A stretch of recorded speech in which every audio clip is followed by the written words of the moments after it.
Yang jelas kok Ahok saya undang ke Mata Najwa sekarang itu dalam banyak kapasitas. Sebagai politikus, sebagai mantan kepala daerah, sebagai orang yang dulu dekat dengan Jokowi, dan sebagai Sudah orang... kuduga.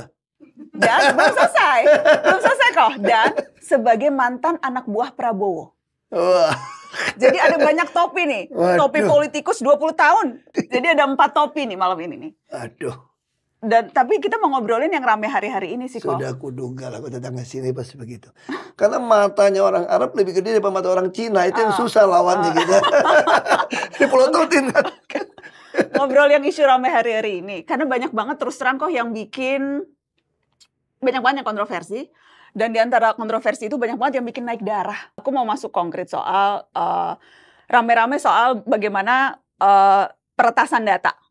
Ketika ini aku potong. Ini baru ada viral. Si Oneng kirimin semua. Apaan? Apa gue bilang? Ini kan cuma ujung-ujung minta nambah anggaran katanya. Emangnya gampang? Tim narasi saja gitu banyak, 160 lebihan. Emangnya hacker itu kerja sendiri? Nggak bisa. Hacker itu biasa tuh ada tim gitu kan. Nah pertanyaannya, kalau satu orang bilang mau kasih kunci, yang lain ngamuk gak? Ini logika, kita nggak tahu, bukan nuduh gitu ya. Terus yang kedua, emangnya nggak ditangkap merusak negara kok kamu ngaku terus baikan? Kan udah minta maaf dan mundur. Nggak bisa dong. Ada nggak bisa dong. Gini, tapi ujung-ujungnya mau minta anggaran gitu loh. Kenapa tidak tangkap? Biar gimana pun mesti tangkap. Soal diampuni beda. Ya, nggak karena ada siapa itu tuh? Aja. Makanya saya anggap atau siapa yang bilang yang minta maaf dan mundur malah hackernya, menterinya malah belum melakukan itu. Makanya bagi saya. Tapi perlu nggak? Itu nggak penting lah. Bagi saya. Jangan menganggap data pribadi nggak penting loh. Saya tahu ini data ini penting. Selamanya akan berulang kalau tidak ada orang yang cinta negara, cinta rakyat untuk mengurusi itu semua. Yang ngurusin sekarang ini nggak cinta negara, cinta rakyat? Saya nggak tahu. Anda bisa tebak. Maksud saya meritokrasi. Nggak bisa merekrut orang itu tanpa dengan dasar yang baik. Kalau bagi saya meritokrasi, saya dari kecil diajarkan. Saya ambil contoh gini ya. Menteri yang sekarang bukan berdasarkan meritokrasi kok. Saya kasih contoh gini. Bapak ibu saya dari kecil mengajarkan saya. Makanya di apotik ibu saya, semua yang kerja itu mohon maaf pakai jilbab.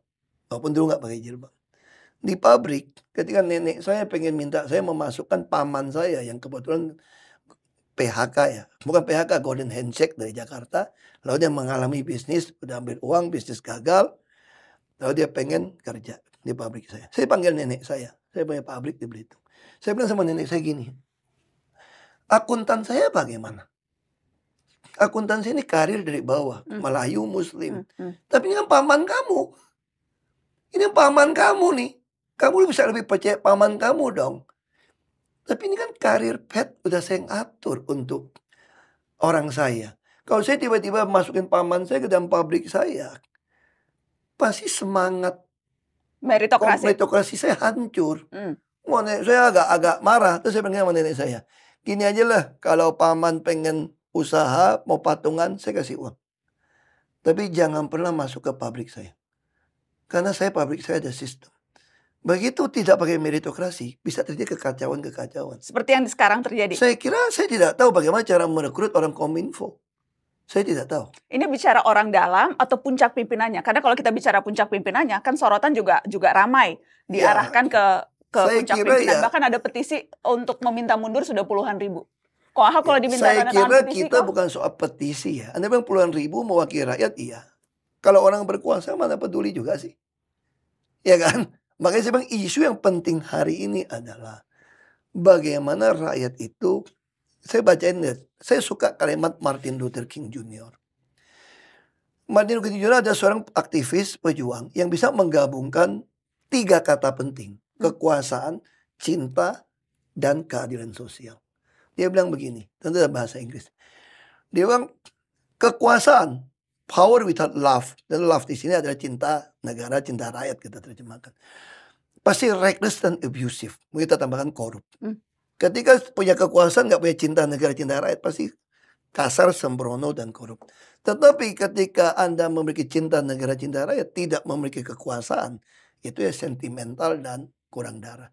Nah, kekuasaan di posisi terbaik adalah ketika dia cinta, suka mengimplementasikan tuntutan keadilan sosial.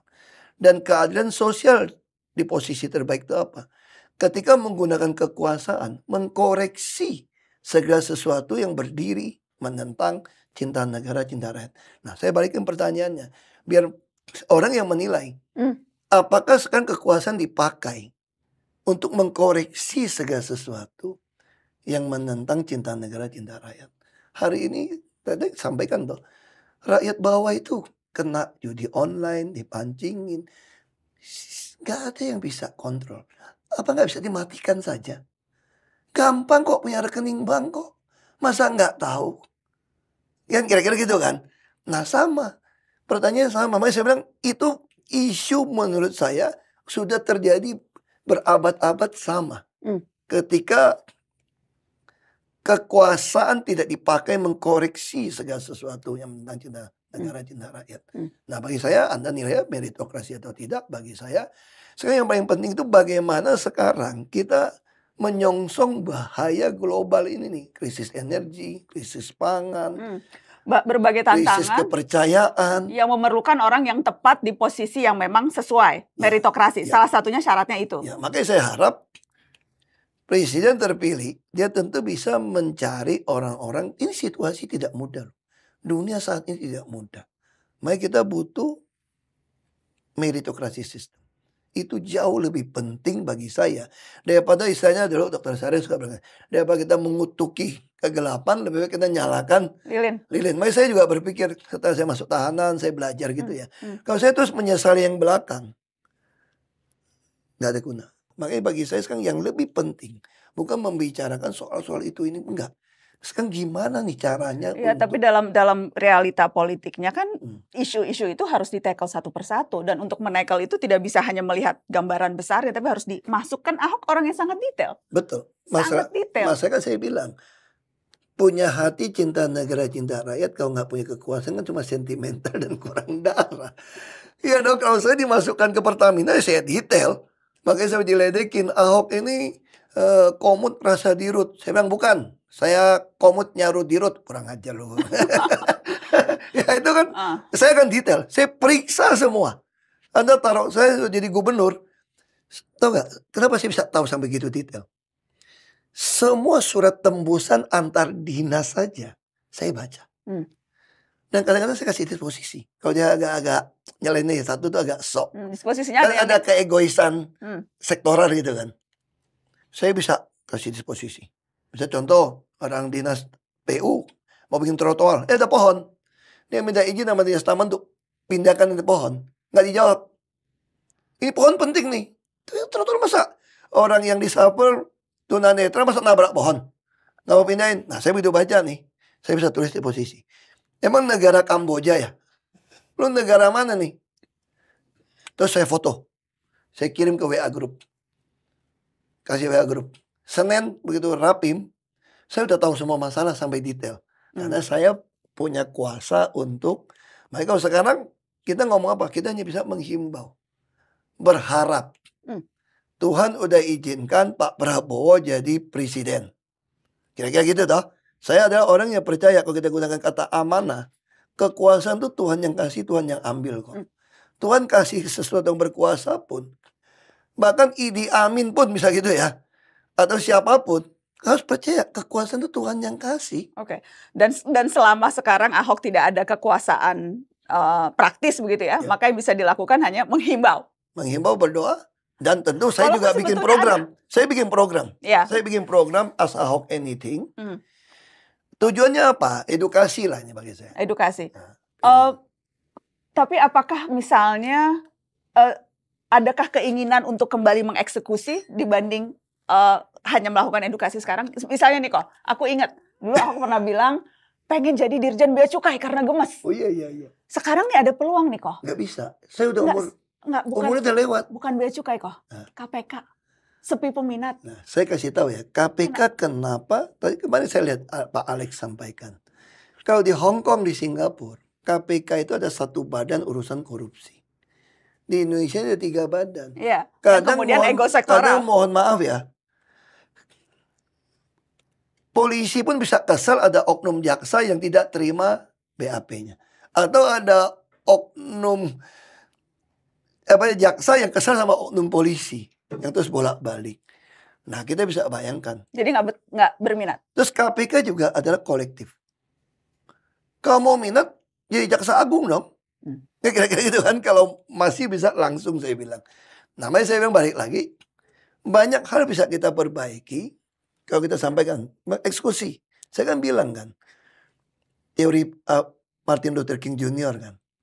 Kalau kita punya cinta negara, cinta rakyat, nggak punya kekuasaan, itu pasti sembrono, sentimental. Ahok sekarang dalam posisi itu, sentimental? Enggak. Saya nggak pernah berpikir seperti itu. Saya tahu waktu saya belum sampai. Saya ketemu teman saya yang bisnis. Saya ngomong begini, ajak gue bisnis dong. Tuh aja jawab saya apa? Hok, yang bisnis itu gampang. Kita disuruh jadi pemasok ini dari temen, semua udah jalan kok. Lu nggak cari-cari, kasih modal semua jalan. Yang susah tuh kayak lu. Ada lu nih. Dagang mah gampang. Kau suruh gue jadi lu, gue nggak bisa. Apa? Ahok tuh apa misalnya sekarang? Apa maksudnya Ahok ini kan sudah jadi di politisi. Lu kenapa mau berhenti masuk ke pengusaha? Ya dong. Terus kamu termasuk orang yang bisa diterima lah oleh sebagian masyarakat kita dan berpolitik. Banyak orang punya uang juga belum tentu berpolitik diterima juga. Oke, kalau gitu sekarang saya mau nanya Ahok sebagai politisi. Sebagai orang politik yang pernah jadi wakil gubernur di Jakarta dan gubernur di Jakarta. Jakarta hari-hari ini lebih baik atau lebih buruk ya kok? Ya, saya kemarin waktu orang masih ngadu sama saya beberapa. Menurut saya itu administrasi agak sedikit masalah. Tapi masih ada beberapa kelurahan, PTSP yang bekerja dengan baik. Nah, ada yang bekerja dengan baik. Terus pasukan-pasukan, dulu sebetulnya pasukan merah, biru, segala macam itu bukan soal pasukan kerja saja. Itu adalah balai latihan kerja versi saya sebetulnya. Dan itu yang kok Ahok lihat tidak dilanjutkan atau minimal itu tidak. Itu yang dikeluhkan orang gitu loh. Sampah masih di mana-mana. Kalau itu kan kita betul nggak boleh sampah. Satu sungai pun kita nggak boleh sampah. Anda nggak bisa biarkan satu sampah pun berserakan di sini.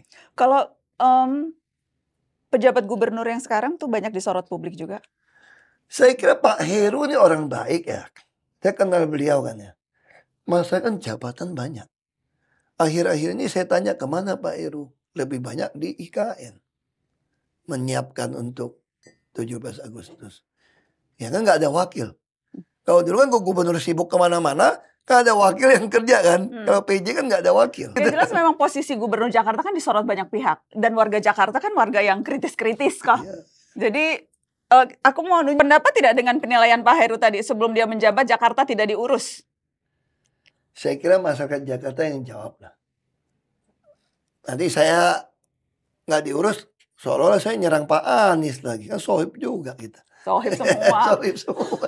Makanya saya bilang, tidak sependapat dengan Pak Heru. Saya kira memang ada beberapa bagian sungai yang memang tidak dikeruk. Dulu kita beli banyak sekali alat berat untuk tungguin. Memang ada beberapa yang kotor karena pasukan warna-warni juga.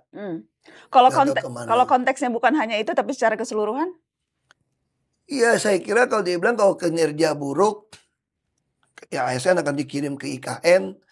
Saya kira sih semua orang juga akan dikirim ke IKN kalau memang udah pindah gitu ya. Kan tergantung karir. Kalau buat ASN kan sudah ditandatangan, kemanapun siap. Nah sama juga dulu ada orang kritik kan, buang kemana-kemana. Saya kira itu kadang-kadang suatu istilah yang slip of tongue lah. Maksudnya bukan buangan. Anda optimis IKN akan berhasil kok? Saya nggak ikutin. Tapi waktu saya di Pertamina itu, saya sangat optimis akan cepat. Kalau kita pakai semua wilayah kerja, semua aset di Pertamina. Karena sudah ada struktur jalan kan. Kita bukan buka hutan baru gitu loh. Kalau mau di Kaltim. Karena lebih cepat kita punya tanah bisa ribuan hektar segala macam. Jadi Anda termasuk kalau cuma pengen jadi ibu kota gitu ya. Lebih cepat kan. Dan nasib Jakarta setelah nanti IKN menjadi ibu kota, enggak kan ada masalah. Sama tetap jadi ibu kota, orang pinter banyak di Jakarta, semua orang kaya di sini, bangunan gitu banyak. Yang penting Jakarta dijaga jangan tenggelam lah. Karena kan kita kan terus turun kan. Nah mau nggak mau kita mesti nyontoh cara Belanda.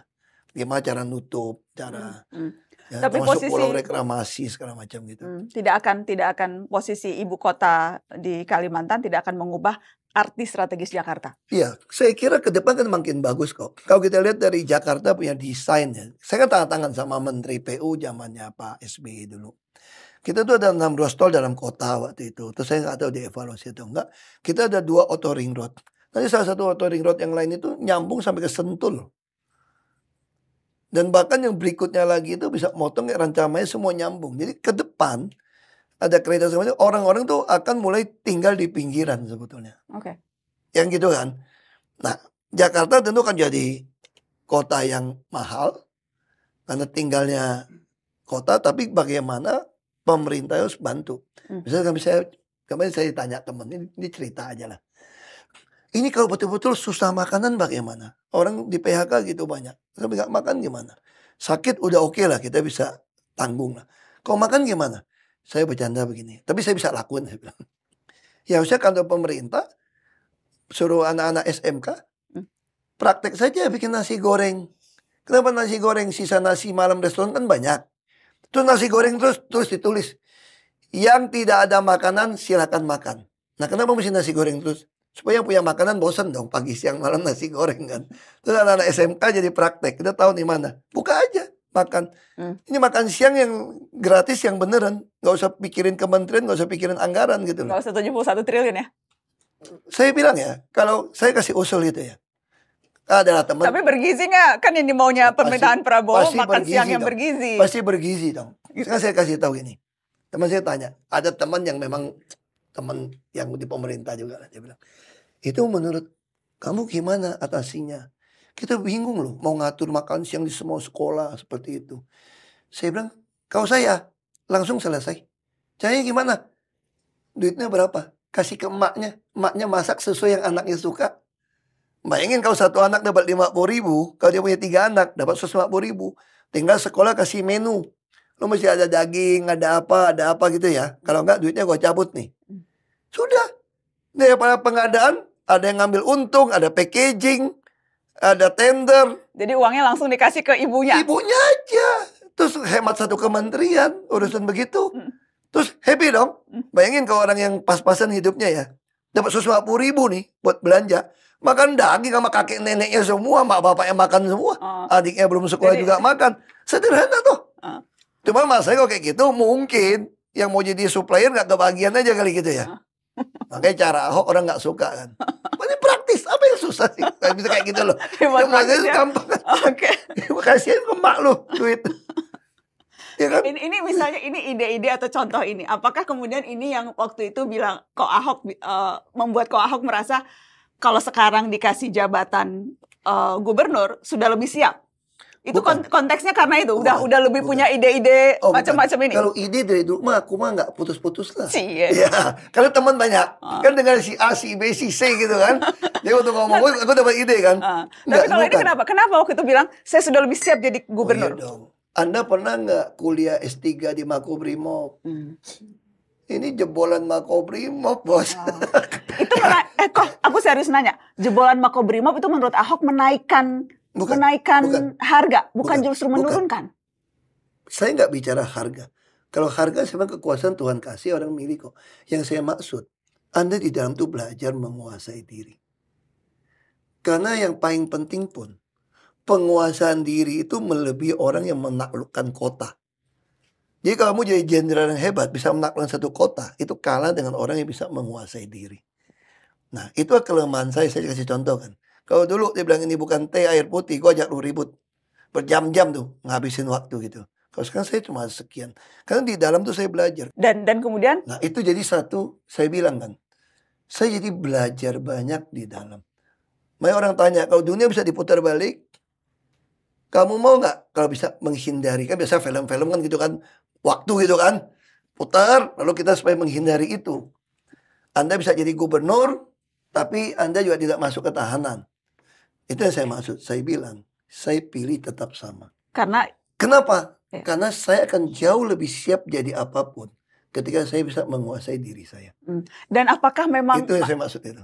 Dan ketika mengatakan itu berarti siap kalau kita bicara konteks politik hari-hari ini, yang di depan mata kan pilkada serentak. Termasuk juga kesiapan untuk maju ke salah satu pilkada, apakah saya bilang, Jakarta saya atau masih apapun. tetap politisi kan. Sebagai kader politik, di tugas manapun bisa. Tapi sebagai teman Ibu Mega, saya pasti bilang dong, Bu, saya nggak mau yang itu, Bu. Ya kira-kira gitu. Jadi nggak mau yang mana, Pak? Iya, suruh teman-teman suruh pergi nih. Ke NTT lah, ke Sumut lah, ke Bali lah, kemana-mana. Saya bilang, aduh Bu, kalau boleh jangan deh Bu. Nah Ibu, tugasin saya tuh ngajar aja. Di Jakarta, nama Ahok kan muncul di rekomendasi Masa Jakarta DPD. tuh PDIP Perjuangan nggak bisa majukan. Kursi kurang 6. Makanya dengan cara pemikiran yang sama, teman-teman bilang begini. Daripada lu kagak maju, kenapa nggak maju di Sumut? Karena di Sumut kursi cukup kan. Terus saya bilang, dari dulu, ini mirip kayak dulu di Bangka Belitung. Saya ngumpul KTP nggak kekumpul Jakarta. Terus kenapa nggak pulang ke Bangka Belitung jadi gubernur? Saya jawab, saya ini bukan mau jadi gubernur kok. Saya ini cuma mau jadi showcase. Kasih tahu nih, ini loh bisnis model. Kalau mau memanage kota itu seperti apa gitu loh. Kalau mau manage rakyat itu seperti apa. Supaya ada standar. Jangan orang merasa, nggak mungkin lah punya gubernur yang tiap pagi siang malam balasin WA kita, ngurusin kita, terus datang ke balai kota diladenin, nggak ada apa dibantuin. Kan itu kan persepsi kita dulu. Nah ketika saya muncul di Jakarta, balai kota jadi milik semua orang. Lo nyangkut ijazah, semua operasional saya kirim bantu. Kan jadi itu sesuatu yang saya maksud. Kembali ke situ. Jadi sebagai kader partai akan tunduk pada apapun keputusan partai. Dan saat ini keputusan partai belum ada. Karena untuk kalau kita bicara di Jakarta kan. Partai udah putusan gini. Sebetulnya Bu Mega udah minta sama saya. Makanya saya ngajar kan. Kan beberapa kepala daerah sudah dapat rekomendasi surat. Nah saya disuruh ngajarin. Gimana sih caranya bisa menang. Tapi berarti bukan sebagai calon. Kelihatannya bukan ya. Tadi Ahok bilang rasanya tidak akan maju sebagai calon tapi ada penugasan lain. Yang namanya, tapi kalau kita masih fokus di situ kok soal siapa yang akan dicalonkan PDI Perjuangan. Yang jelas nama Ahok waktu itu masuk rekomendasi, ada nama Pak Pras juga. Kemudian yang menarik ada nama Anies Baswedan. Dan setelah itu sempat ada kode-kodean tuh antara Mbak Puan dan Mas Anies ini nih saling lempar kode. Aku mau minta tanggapan Pak Ahok soal itu. Sama Pak Anies juga katanya tertarik juga ya Pak? Iya. Menarik juga Pak Anies. Puan menyatakan ketertarikan kepada Mas Anies. Menarik gitu. Maju di maju lagi PDIP juga menarik. Bagaimana membaca saling lempar kode ini ya kok? Pertama harus tahu dulu konsep PDI Perjuangan. PDIP ini adalah partai kader dari sejak Bung Karno dirikan. Kita ini ada partai ideologi. Jadi bagi partai yang demokratis tentu akan menampung dari seluruh pemilih mau siapa. Maka disitulah nama Pak Anies juga ikut terjaring untuk dimasukkan. Nah soal nanti seleksinya bagaimana, tentu partai punya kriteria-kriteria untuk menentukan. Dan tentu sebagai partai kader, partai tentu akan lebih utamakan kadernya sendiri daripada orang luar. Itu yang saya tahu secara partai politik seperti itu. Tapi dalam perhitungan real politiknya karena memang tidak ada satupun partai di Jakarta yang bisa maju sendirian. Harus berkoalisi. Betul. Dan mungkin saja dalam proses bargaining politik itu ada take and give, termasuk salah satunya PDIP. Saya nggak tahu putusan DPP seperti apa, tapi yang sepanjang yang saya tahu sebagai partai kader, itu PDI Perjuangan itu tidak pernah mengorbankan prinsip ideologi dibanding pragmatis. Saya ambil contoh begini. Waktu kasus saya, itu kan dari popularitas 70 sekian persen, karena udah tersangka penista agama kan merosot habis. Waktu merosot habis, tentu secara politik, secara kajian, PDI Perjuangan harus mendrop saya. Ganti dengan Bu Risma, sempat keluar di Tempo gitu loh, siapa gitu loh. Tapi bagi Ibu Mega, dia mengatakan, kenapa tidak Ahok? Ini hanya merosot kan cuma karena tekanan massa, karena ada semacam tuduhan yang belum terbukti juga di pengadilan kan. Nah, ini nih konsep Ibu Mega nih. Terus saya bilang sama Ibu, Bu, kalau saya maju, PDI Perjuangan pasti kalah, Bu. Udah merosot kok. Trennya udah turun kok. Udah dibilang penista agama kok. Udah ayat-mayat di mana-mana kok. Pasti kalah nih. Terus Ibu bilang, berpartai harus ada prinsip. Mau jadi apa ideologi partai ini? Kalau Pak Ahok yang petahana, kerja bagus, jujur, harus mundur karena tekanan orang. Tapi kita partai kan harus menang, Bu. Kemenangan itu bukan dapatkan jabatan. Kemenangan itu ketika kita berhasil mengedukasi rakyat, memahami ideologi partai kita.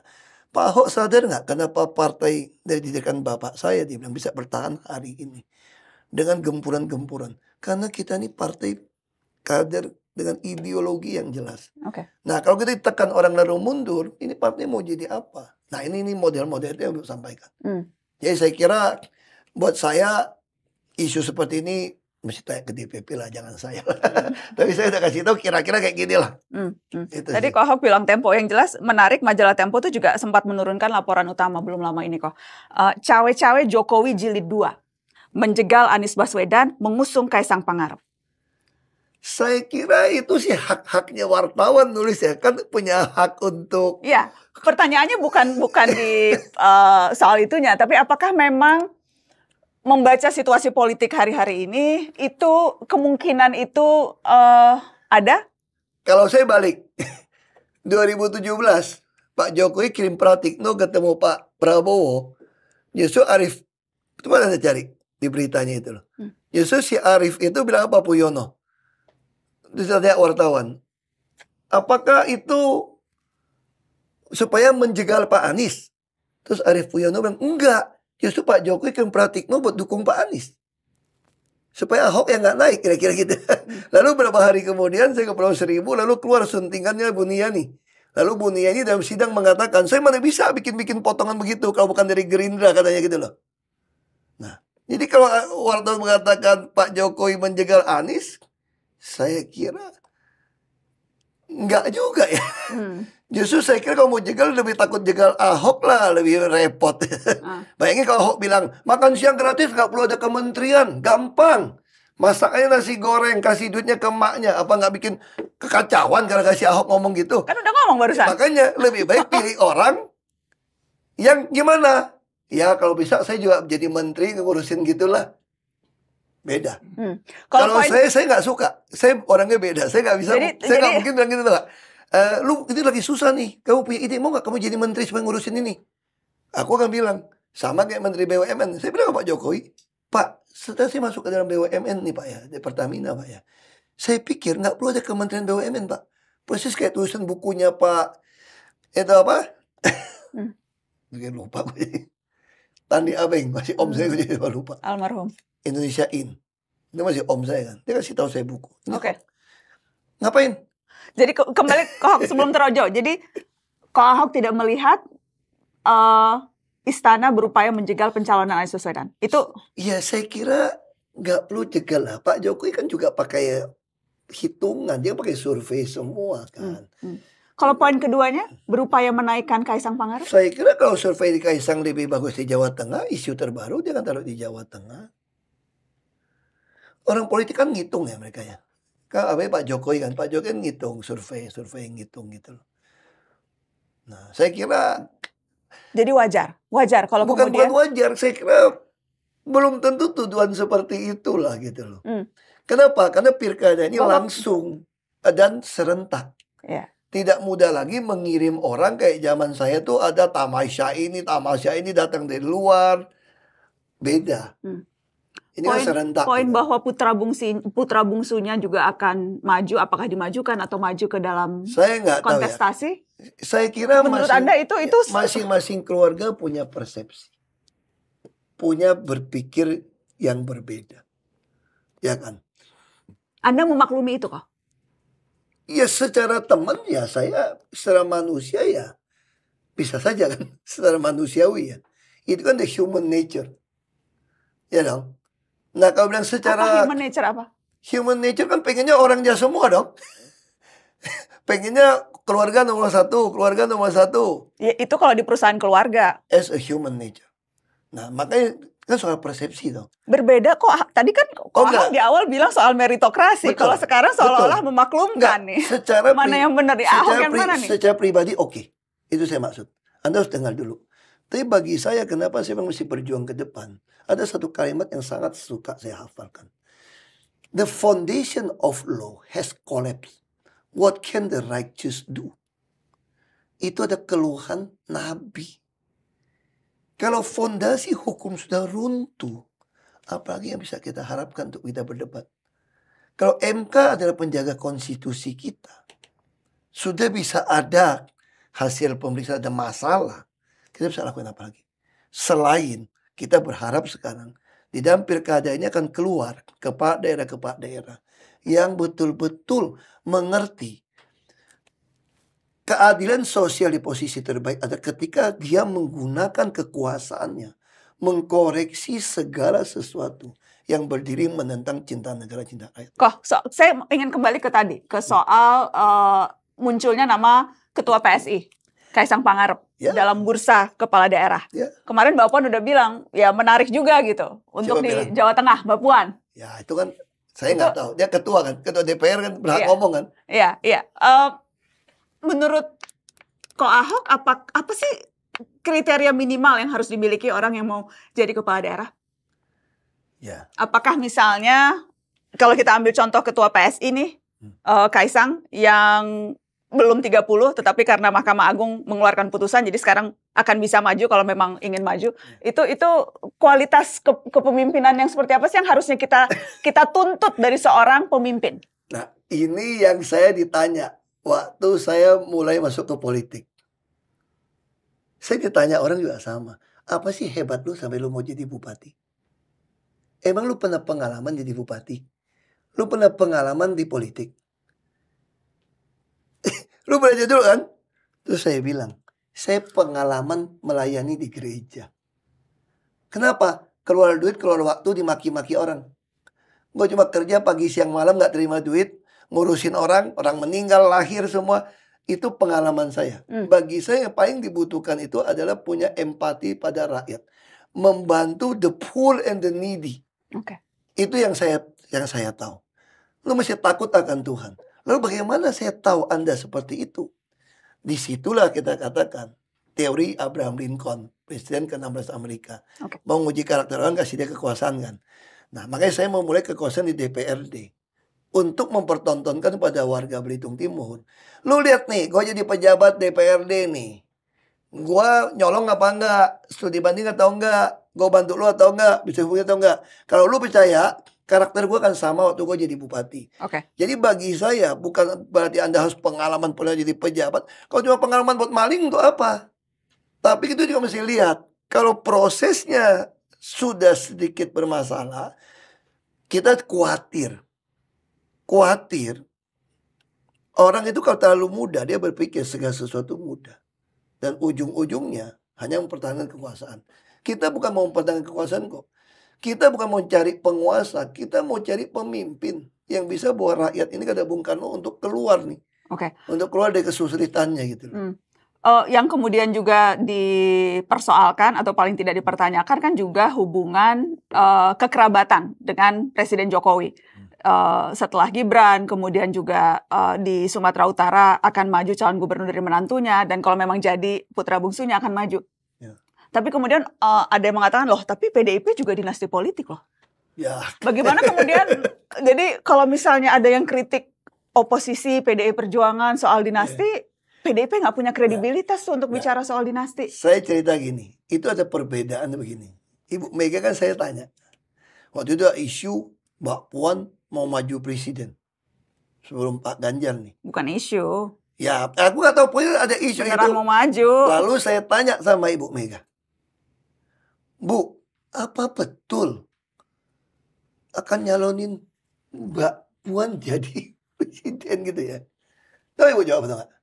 Salahnya di mana? Salahnya di mana? Ya nggak ada salah sih. Terus Ibu bilang, saya menyiapkan anak saya loh.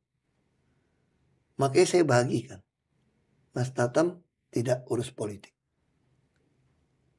Mas Prananda ngurus partai, tidak di eksekutif legislatif. Nah, saya menyiapkan Mbak Puan di eksekutif legislatif. Dia jadi menteri, jadi apa, sampai ketua DPR. Apakah dia tidak pantas jadi presiden setelah melalui proses begitu? Tetapi Pak Ahok, saya sebagai ketua umum partai, Pertama saya malu sama bapak saya yang dirikan partai, dirikan negara ini.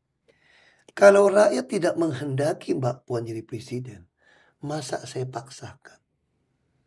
Saya tetap akan mencalonkan kader terbaik partai. Kalau nggak Pak Ahok, kenapa bisa bareng sama saya di partai ini? Kalau saya lakukan itu bukan dasar meritokrasi Pak Ahok masih mau nggak di partai saya? Itu pertanyaan Ibu. Itu yang maksud beda. Ini saya maksud memegang meritokrasi. Bedanya dengan Pak Jokowi? Ya, karena Pak Jokowi nggak pegang partai mungkin ya. Ya, nggak, tapi maksudnya apakah menyiapkan dengan melihat menyiapkan sedemikian rupa? Saya gitu ya? tidak melihat beliau menyiapkan. Karena dari awal beliau selalu mengatakan anaknya untuk bisnis. Kan itu kan jual martabak, jual apa gitu ya. Nah, saya nggak melihat. Kalau tiba-tiba ada perubahan, mesti tanya ke Pak Jokowi. Dalam hal ini secara pribadi saya ya teman gitu ya. Tapi Masih temenan sama Pak Jokowi? ya saya sih merasa, tapi saya nggak tahu dia masih teman sama saya nggak. Saya sih masih teman. Saya masih merasa tetap teman saya. Kayak kita bareng-bareng kok gitu lama itu ya. Dulu sih kompak banget. Ya kan? Ya kompak lah, karena aku kan kerja harus rajin. Iya, kompak banget dulu. Sekarang udah nggak kompak ya? Nggak juga sih, belum ketemu aja.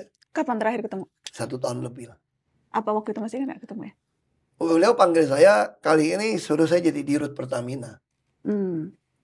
Spesifik waktu tujuannya diminta jadi dirut. Iya. 1 tahun lalu itu tuh. Ya, ya. Cuma saya bilang kenapa baru sekarang? Kan udah bagus, udah untung. Saya bilang saya jadi komut juga.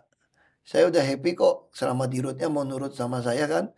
Kan nggak pernah dari rugi kan terus bisa untung sampai tertinggi gitu kan 4 tahun terakhir kan. Nah saya udah spesialis saya lah kalau pretelin detail gitu. Nah, terus kenapa? Saya masih bercanda gini. Bukan Pak, kalau ada orang lain aja Pak. Paling enak jadi komut Pak. Nah kenapa? Kan saya bilang Pak, saya lagi terapi nih Pak. Terapi apa? Terapi main golf Pak. Terapi piano Pak. Terapi Mandarin Pak. Saya les Pak. Maksudnya apa terapi? Banyak orang kalau jadi dirut Pak, duitnya banyak Pak. Mungkin 25 sama 100% nih Pak. Saya juga mau nih Pak.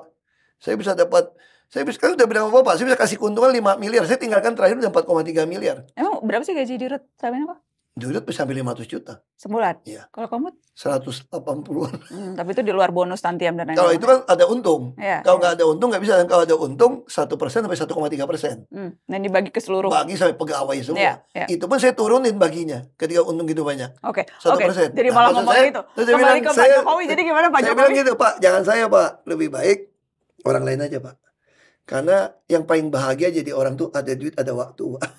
Kalau saya jadi dirut, ada duit, gak ada waktu Pak. Makanya saya kurang minat, saya bilang. Enggak, mesti telepon. Ya, terus saya mesti tanya situasi, tanya ke Ibu. Ternyata ada hubungan yang serius. Saya tadi juga kayak orang saya tanya kan, Bu, ini kan saya di tengah dong. Bu, sama Pak Jokowi itu main sandiwara tuh serius ya Bu ya. Saya bilang gitu. Saya kan nggak tahu nih. Terus kata Ibu, serius? Waduh, serius saya kan mesti terjepit dong. Terus saya tanya lagi sama Ibu, Bu, kalau gitu saya masih bisa ketemu Pak Jokowi nggak? Ya bisa dong, kan temannya. Ini kapan ini pembicaraan ini? Tahun lalu ini. Oh, tahun lalu ketika terakhir ketemu. Iya. Oke. Sekarang juga Ibu gak larang. Terus dia bilang, kemarin baru ngomong sama Pak Pramono lagi makan. Lagi udah. Ada ketemu Pak Jokowi nggak? Ada panggil nggak? Belum tuh, gue bilang. Mau tapi. Terus ya teman oke aja kan. Terus Ibu. Kalau memang ketemu Pak Jokowi mau ngomongin apa sekarang? Itu yang saya tanya sama Ibu Mega. Ngomong apa Bu? Saya tanya sama Ibu, Bu, kalau saya ketemu Pak Jokowi itu saya mau ngomong apa ya Bu ya? Terus apa kata Bu? Terus dia bilang, ya ngomong biasa ngomong apa? Ya ngalor-ngilur lah, ngomong yang lain keluarga. Tapi tetap, ya bukan Bu, pasti dia tanya soal politik nanti Bu. Saya mesti jawabnya gimana? Kata Ibu, ya jawab aja kayak pakai teman katanya. Hebat loh saya Ibu ini. Jawab aja, kayak teman. Terus kamu nggak dipanggil kan? Terus kata Ibu, itu kan presiden, walaupun temen kan presiden. Yang mesti Pak Ahok lah yang minta ketemu. Masa tunggu dipanggil? Tapi menarik tuh omongan Bu Mega. Karena kan terkadang Bu Mega ini susah dibaca kok. Kode-kodenya banyak. Ini aku nemu satu omongan Bu Mega di Rakernas. Yang minta tolong Ahok terjemahkan lah. Ini maksudnya Bu Mega apa sih kok? Ini coba kita dengar.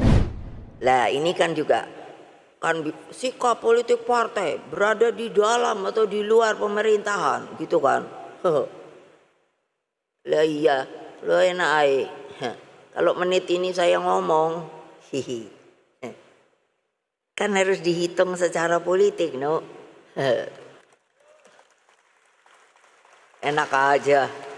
Jadi kan ini pasti wartawan kan yang ditunggu iki sikap dari Rakernas. Tadi pagi saya baca Kompas ya gitu, akan menentukan sikap aku sambil sarapan gitu kan, aku bilang enak aja ya dong, gua mainin dulu dong. Gua mainin dulu dong. Bukan mau mainin yang negatif. Apa maksudnya kok? Sebetulnya Ibu dalam Rakernas itu kan kita kan ikut yang ada yang buat wartawan sama nggak buat wartawan kan. Sebetulnya Ibu tuh lagi ngajar para kader. Ibu tuh marah. Kader ini ngomong di media pakai oposisi lah, pakai koalisi lah. Jadi Ibu bilang, kalau orang di PD Perjuangan masih gunakan kata oposisi koalisi, sebaiknya jangan jadi ikut PD keluar aja. Ini negara ini bukan parlementer. Nah, dia cerita itu nggak di wartawan sih. Cerita panjang lebar. Kita kalau parlementer, kursi sedikit pun, begitu kita tarik kan bubar. Ya. Kalau negara ini enggak. Kita udah pilih presiden, kalau udah kalah, betul-betul kasih penuh kuasa pada presiden. Oke, mungkin bukan soal istilah, tetapi apakah akan masuk ikut membantu dalam pemerintahan atau berada di luar pemerintahan? Itu yang Ibu bilang. Kenapa putusan akan diputuskan beliau? Beliau mengatakan, saya ini masuk semacam tim inti beliau lah ya. Nah, jadi kita mungkin tiap 1 bulan, 2 bulan kumpul. 10 orang yang Pak Mahfud ngomong itu loh. Termasuk sama Pak Mahfud itu saya. Nah, jadi beliau tuh ingin membantu Pak Prabowo. Situasi sekarang kan global begitu ini. Dengan pengalaman yang ada ini, sumbangsinya apa? Kan kalau dari parlemen DPR kan nggak bisa. Tapi membantu di sini jangan diterjemahkan harus jadi bagian dari pemerintahan. Menteri. Karena dalam sistem tata negara kita itu, kalau menteri dari koalisi, kekuasaannya sama. Kira-kira gitu loh. Satu menteri berhenti, bubar nih. Kalau kita kan enggak, kita betul-betul prerogatif presiden. Oke, jadi membantu makanya di situ ada motif Bu Mega, dia pengen kita membuat kajian-kajian bantu. Minimal, mungkin nanti akan kasih ke Pak Prabowo lah. Harusnya solusi seperti ini. Soal dia terima nggak terima itu kan haknya presiden. Beda dengan parlementer kan. Nah, kalau soal masuk nggak masuk, saya nggak tahu. Tapi kalau saya melihat omongan Ibu itu semua ya, buat Ibu, kita dulu lebih susah kok. Zaman SBY aja 10 tahun nggak masuk di dalam. Bagi Ibu tuh bukan. Tapi kita juga nggak mau jadi orang di luar pemerintah yang pokoknya apapun nggak. Nggak bisa juga kok di DPR kok. Nah, minimal kita jangan ikut-ikutan. Kalau ini ada salah jalan, salah konsep, ya kita jangan ikut-ikutan lah. Misalnya makan siang gratis mau bikin menteri, kita nggak bisa cegah. Mau jadi menteri jadi 40, mau 100, nggak bisa cegah kok. Tapi minimal kita bisa sampaikan solusi itu tuh ini loh. Nah, itu yang dimaksud Ibu sebetulnya. Jadi membantu. Ya, tentu kita bantu dong. Kita nggak mau dong negara ini hancur dong. Ya. Masa kita mau biarin negara ini hancur? Biarkan rakyat 5-10 tahun susah. Nggak mau dong. Ibu bilang, saya nggak tega. Makanya saya bilang gini, orang tanya sama saya, kenapa kamu suka ikut Ibu? Pertama, kayak ibu saya, xiao-nya sama, umur sama. Saya bilang, terus yang penting, beliau selalu ngomong, kalau saya ngomong sama Ibu ya, jadi mungkin ini Asian value yang benar. Dia bilang gini. Emang yang nggak benar yang mana kok? Ya, saya nggak tahu. Karena tadi benar, berarti ada yang nggak benar dong. Ada yang, kalau yang nggak benar, ada juga yang value yang pengen dapat nama, menghalalkan segala satu judi segala macam, kita nggak tahu nih, atau korupsi, kita nggak tahu. Dinasti politik itu Asian values yang benar apa enggak? Di Amerika juga sama ada dinasti politik. Cuma dinasti politik dalam pengertian itu proses kamu naik, rakyat pilih. Ya kan, itu sesuatu yang beda kan. Jangan kalau di sini mengkotak-katik sesuatu yang untuk meloloskan seseorang. Itu sesuatu yang berbeda ya. Itu bukan Asian values. Nah, itu beda. Ada satu Asian value yang saya anggap ini lebih benar. Kenapa orang ASEAN itu rata-rata jarang berani buat macam-macam? Karena dia takut nama leluhurnya rusak. Nah, ini yang dilakukan Ibu Mega, tahu nggak? Ibu Mega selalu bilang, kalau saya tidak urus negara ini dengan baik nih Pak Ahok, saya malu sama bapak saya yang mendirikan negara ini, yang sudah berkorban. Saya harus jaga nama baik bapak saya. Hmm. Nah itu yang selalu saya diajarkan tuh nggak. Oke. Kita diajarkan leluhur kita kan, apalagi kalau orang Chinese, anggap leluhur tuh masih doa, masih tungguin, jagain kan kita kan. Jadi kita tuh nggak berani ngelanggar, mencemarkan nama leluhur. Oke. Itu sih yang saya pikir, daripada ngarepin harta itu not good lah.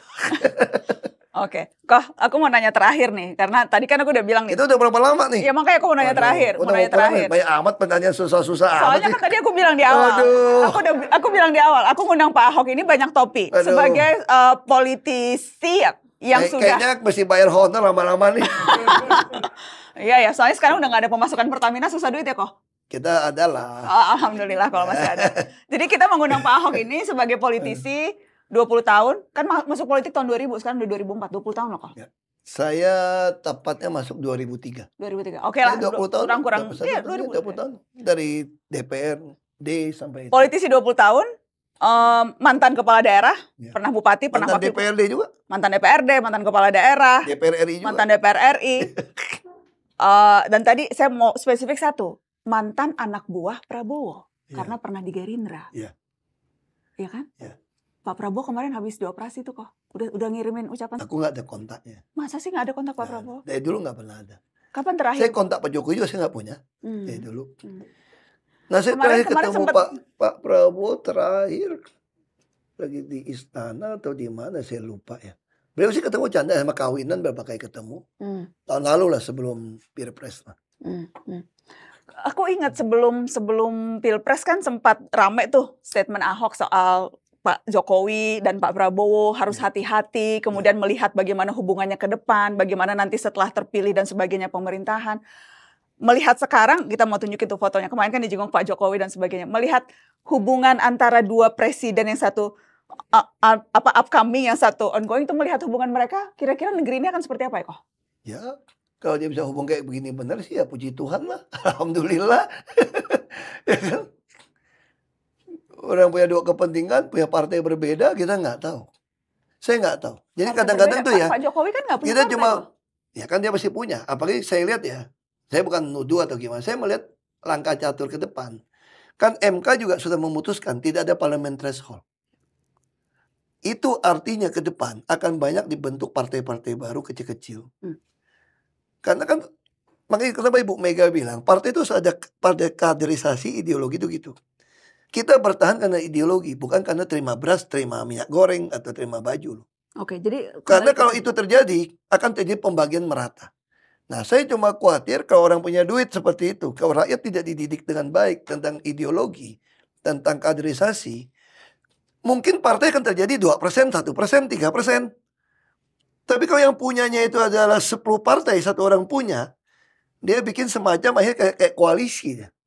Dia yang pimpin kan. kembali ke tadi, jadi Ko Ahok melihatnya ke depan percaturan politiknya gimana? Saya kira perjalanan ke depan akan banyak partai politik muncul-muncul. Bisa saja Pak Jokowi yang mimpin itu semua kecil-kecil digabung. Katanya kan mau pensiun, udah bangun rumah. Nah, saya nggak tahu. Saya cuma nebak aja. Menurut Anda Kalau lihat menyiapkan anak menantu tetap di eksekutif, berarti beliau juga punya persepsi. Mungkin beliau juga ngerti nih teori Martin Luther King Jr. nih. Kekuasaan, kalau nggak ada kekuasaan kan kurang darah dan sentimental. Mungkin ya, saya nggak tahu. Saya nggak tahu. Mungkin. Jadi kedepannya Anda melihat Tapi bisa aja kan? masih Banyak akan partai kecil-kecil nih. Nanti koalisi. Kalau Anda punya partai 2%, 2%. Anda punya 6 partai punya 12% loh. Kalau Anda punya 8% aja orang udah takut sama Anda di DPR. Bisa Anda bisa survive udah Anda. Nah, saya nggak tahu. Dan kemudian kalau punya partai berarti bargaining politik Joko Widodo akan kurang lebih sama kuatnya atau paling tidak lebih kuat dibandingkan dengan kalau ia tidak punya partai. Kalau buat jauh itu tunggu aku sekolah dokter ilmu politik dulu. Pertanyaan susah amat. Itu pertanyaan susah amat. Enggak, ini Kan nebak-nebak ke depan. Loh, enggak, Aku kan nggak suka tadi- ngeles kok. Aku ini ilmu baru Ahok. Nah. Jadi tiba diplomat. Koh, makasih ya udah datang Thank ke you. Mata Najwa. Oke. Akhirnya waktu habis juga aku pancing muter-muter. Nah, ini politik. Ini politik namanya. Supaya nggak naik lagi. Jadi gue sengaja. Enggak sih, enggak, gue sih masih bisa. Cuma udah kepanjangan sama supaya orang penasaran kok. Karena kayaknya pengen juga nih ngajak Ahok keliling-keliling. Udah lama loh, Kayak dulu ya. Kita udah lama nggak Keliling-keliling ya. Keliling Indonesia ya. Keliling Indonesia. Kayaknya habis pilkada deh. Kenapa takut di kampanye ya? Nah, jadi kira gue mau jadi gubernur sana. Gue ke Surabaya kan mau jadi gubernur Jatim. Gue ke sana ke Bali mau jadi gubernur Bali. Aduh, gue mah dituduh melulu dah. Iya, ya. Ya, nasib lah. Aku lagi ngejar main di bawah 80 golf. Jadi jangan keganggu. Kerjaan jangan ganggu golf sekarang. Mau kejar 80 nih gitu. Thank you ya kok. Terima kasih ya. Thank you. Aduh, senang banget nih. Alhamdulillah. Terima kasih sudah nonton Mata Najwa. Sampai ketemu lagi. Assalamualaikum.